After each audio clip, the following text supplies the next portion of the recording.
Overall rating. That this supercar exists at all is because Ford wanted to return to the Le Mans 24-hour race and needed a car to do it with. Regulations say it must sell road-showing versions of whatever car it races with, so here we are, the long, low, race-derived Ford GT. It's built around a lightweight carbon fiber chassis in which up to 2 occupants sit and has a very narrow body to help it slip through the air. In the middle, just behind the driver, sits a highly tuned 3.5-liter V6 petrol engine with 2 turbochargers. The engine makes 638 bhp and 550 pounds-feet of torque, even more than it does in the racing version, which has to be limited to meet regulations. All that grunt goes to the rear wheels through a 7-speed dual-clutch automatic gearbox. There are very clever active spoilers to enhance the aerodynamics, and the suspension has 2 different heights, one for the road and the other for the track.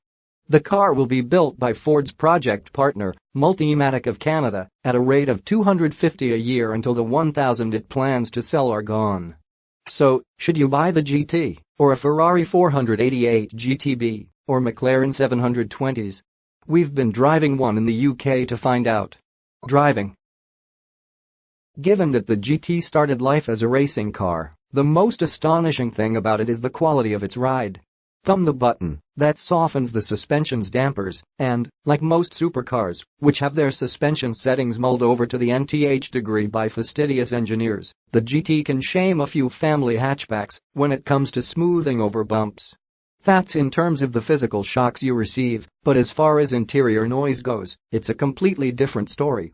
This is where you appreciate wholeheartedly that this was never designed as a road car, in the way that a McLaren 720s was, for example.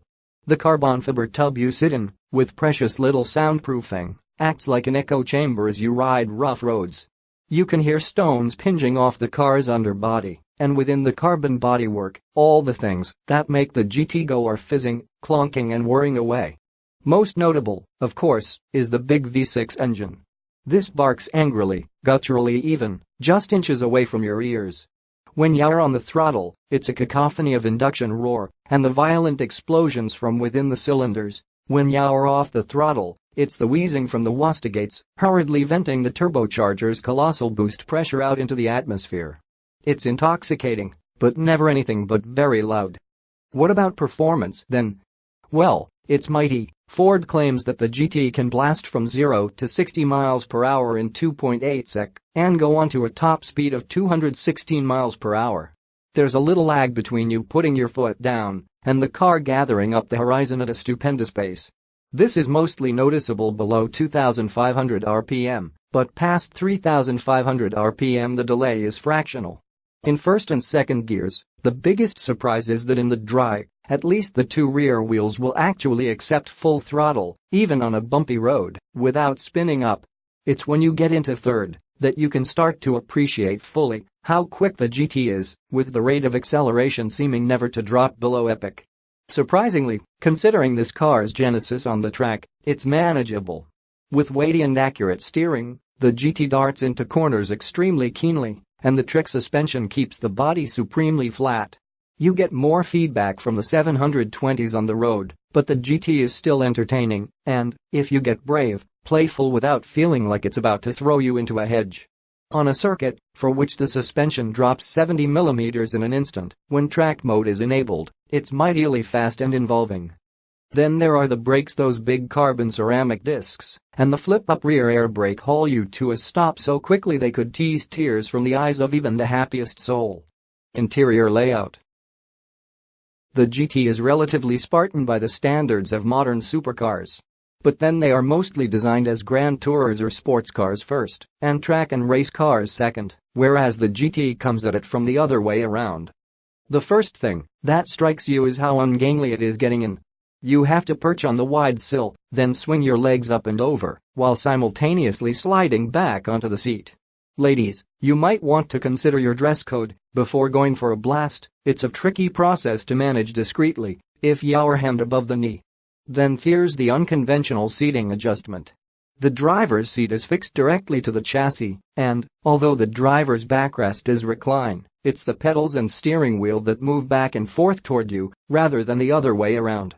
After playing around, though, It's decently comfortable, but if you are tall you might find the steering wheel blocks of the top of the instrument dials. In much the same way that Ferrari does it, Ford has mounted the buttons for everything from driving modes to wipers and indicators on the steering wheel. McLaren forsake this nod to F1 ergonomics on the basis that, for road cars, it's better to keep things simple. We tend to agree, because trying to find the button for the left-hand indicator, that was where it was supposed to be before you turned the wheel, but is now on the right, can be rather confusing. In the GT, forward or side vision are both good, but your rear views are hindered by the tapering body and tiny rear window. The 720s, with its more expansive glass area, is much easier to see out of an area inside too. What else is there to tell you about the GT's interior?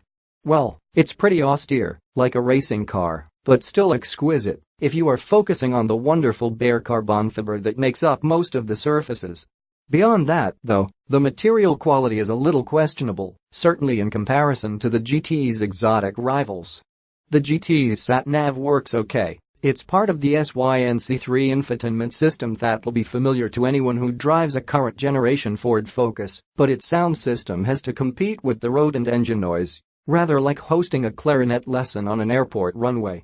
The infotainment also offers a track app, which records the car and driver's performance on a circuit, including lap times and steering, accelerator and braking inputs. It can even record video of you driving via smartphone. Space practicality. Anyone who knows anything about the original Ford GT40 might be aware that it was a severely cramped car. It was named GT40, after all, because the top of the roof was just 40 inches from the ground. Thankfully, the modern GT was built to be a little more accommodating. There's just enough head and leg room inside for those over 6 feet tall to get comfortable. Although the interior is narrow, invite only people you truly like to sit in the passenger seat, because you'll be literally rubbing shoulders with them. Make sure they know to pack light too.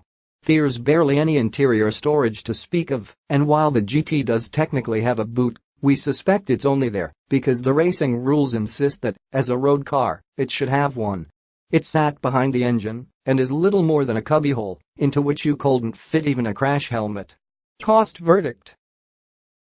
Unless you've already ordered a GT, you won't be able to buy one. Ford has already received some 7,000 applications for the 1,000 cars it's eventually going to build, and it will divvy up the allocation pretty quickly.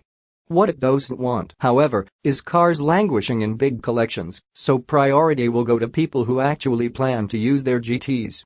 Expect to see cars at shows and events, rather than turned around quickly on the used market for a big profit. Despite the blue oval badge on the front, obviously this race car-derived special isn't going to be cheap to run on any front. You don't get much in the way of equipment either, only the essentials: electric windows, cruise control and air conditioning. If you are lucky enough to be on the list for a new GT, however, there are personalization options available.